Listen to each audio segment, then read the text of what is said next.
which transportation also significantly contribute to carbon emission. How about the electric vehicles, for instance? Do we need to promote this kind of electric vehicles across the region? Subsidies, for instance, towards these companies, and the consumer behavior, whether you want to drive electric vehicle, right? Yeah, That also will define the future, right?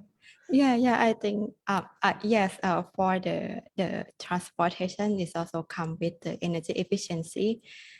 This two sector is very important as well to achieve the net zero emissions. Like I'm not sure in the whole context of the country, ASEAN country, but there's policy to increase the use of the EV. Like for example, in Thailand, like we set the target to use the electrical vehicle as a new vehicle, like 70% by 2040. Like we also project for the number, how many number, like 1.2 million EV car that we have to increase, like in order to promote the use of EV. And now like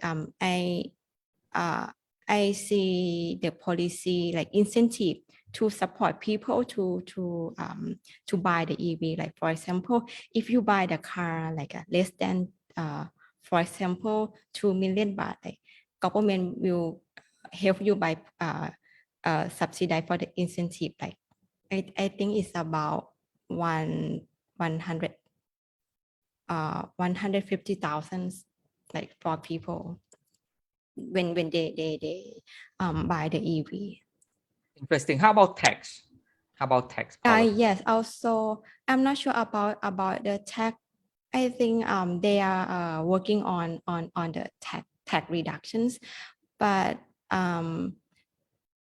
for the I mean for the private sector, they also consider the tax like a BOI, Board of Investment, like to help the private sectors. Yeah. According to your observation, looking at the, let's say, young generations, right? Are they environmental friendly across Southeast Asia? As I observe, Yes.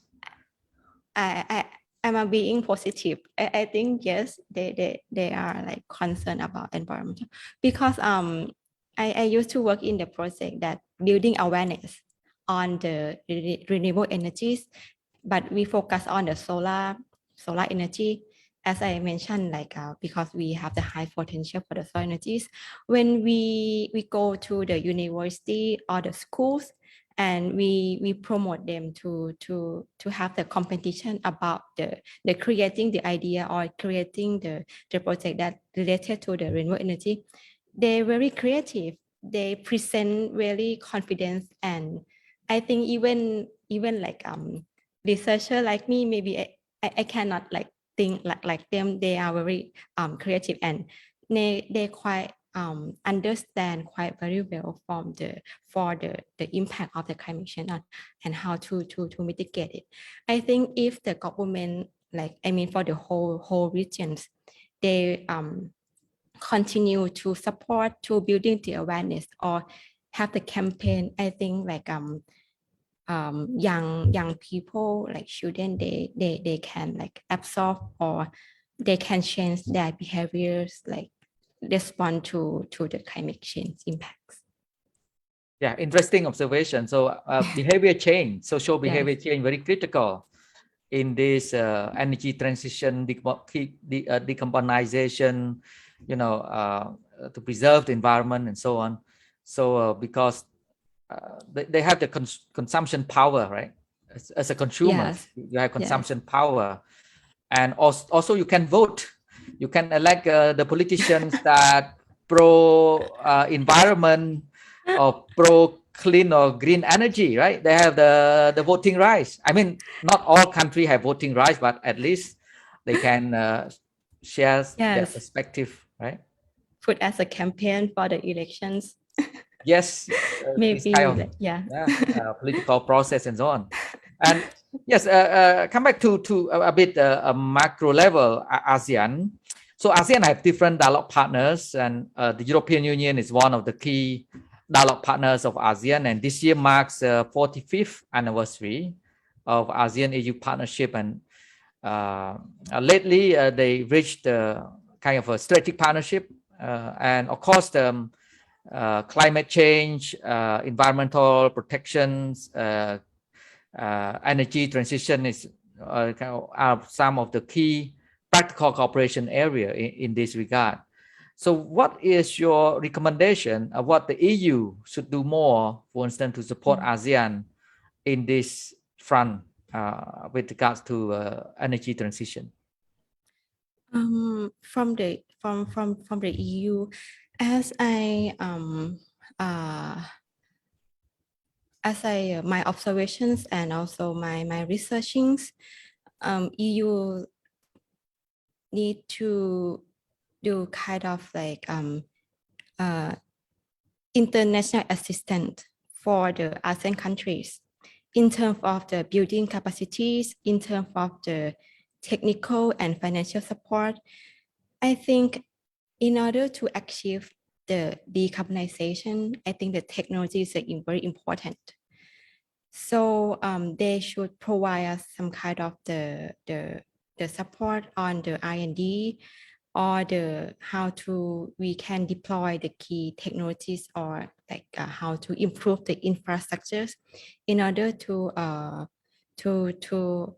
connect with the low carbon technologies.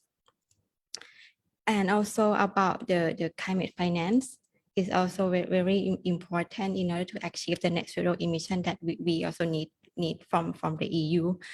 And currently I working the project which is funding from the GIZ Germany. Is called CASE project, Clean Affordable for Southeast Asia. And they also come to there are four countries like Thailand, Indonesia, Vietnam, and Philippines. We work together in order to find the solution to achieve the energy transition. And Germany, they provide us like many lessons learned, and also they provide the guideline, even the building the modeling scenario for us, like in order to like project in each scenario to achieve the carbon neutrality and also net zero emission. I think this is very important, like that we would like to have from the EU to the ASEAN countries. So knowledge sharing, capacity building, right? Yes. Very critical, very critical to this kind of energy transition, and also cooperation between ASEAN and the EU. And we hope to see more of this kind of project, as you mentioned, which is very meaningful project, impactful projects, to have more of this kind.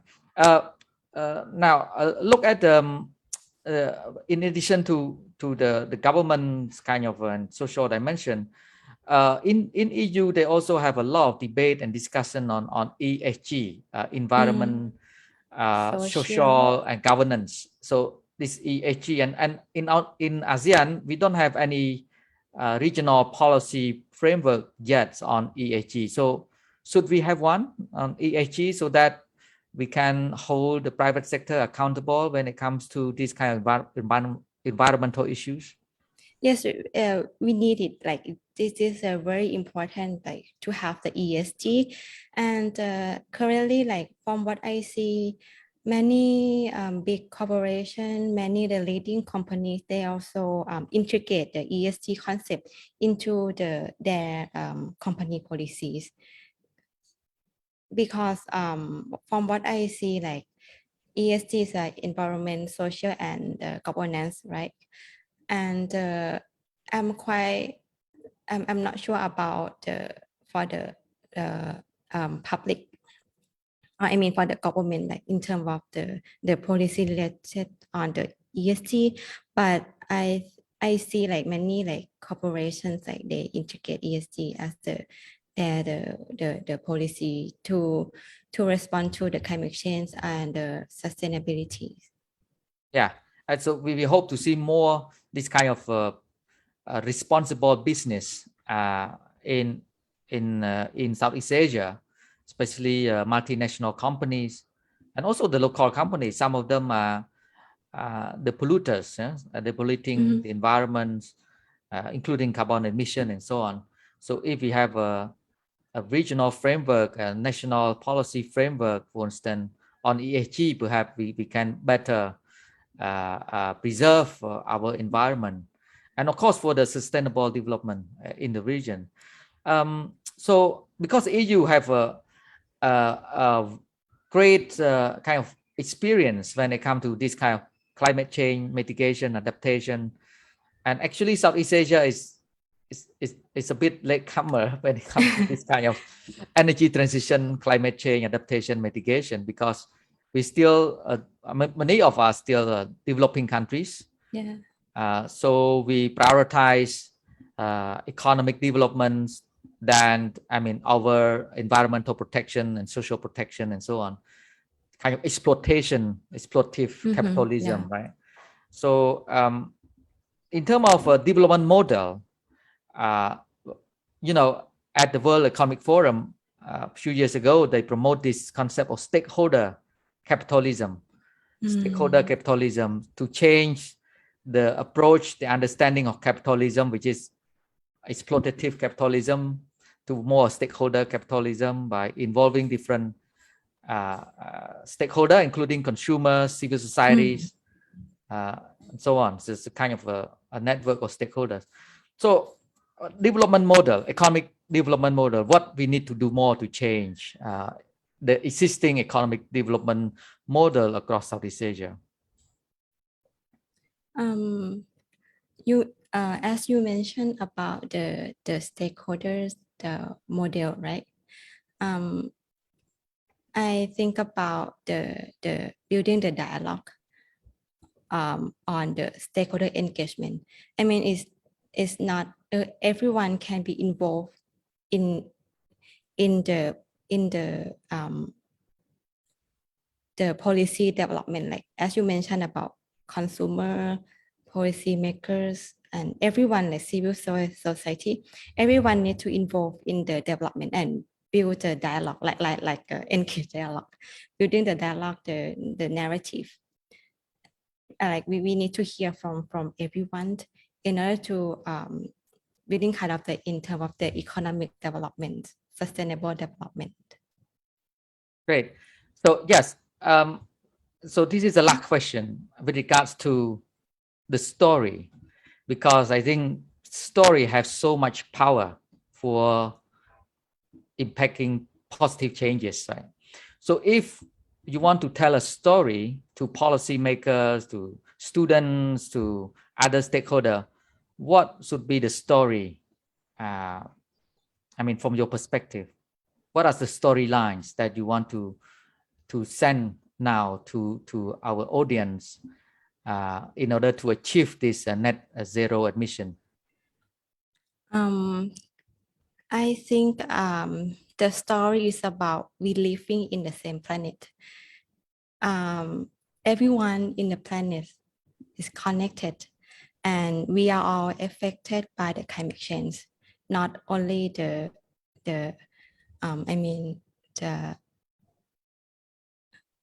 big corporate or the investor, but everyone in this planet like are affected by the climate change. So this is the everyone story, like everyone involvement. So it's quite necessary to achieve this in the multi-level transformations of the societies, including not only the mitigations but also adaptations, as we talk about the behavioral change, right? So we need like change our lifestyle, change the mindset. So the last sentence that I would like to convey is to achieve the net zero emissions. So it requires the transformation of the global economy. Thank you very much, Ki, for your time and your insights and inspirations. And I hope it's the yes. I just would like to add that perhaps we also be minimalist, so consume less.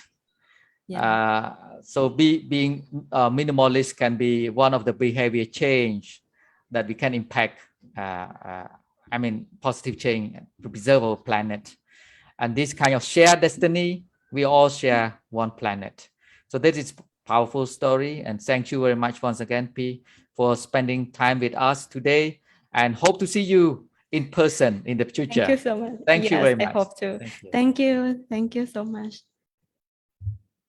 So ladies and gentlemen, so we have come to the end of our dialogue, and we would like to thank the Konrad Adenauer Institute based in Singapore, Diplomatic Academy of Vietnam in Hanoi, and Asian Vision Institute in Phnom Penh for co-organizing this event with the financial support from the European Union. So looking forward to see you again for the next episode. Thank you.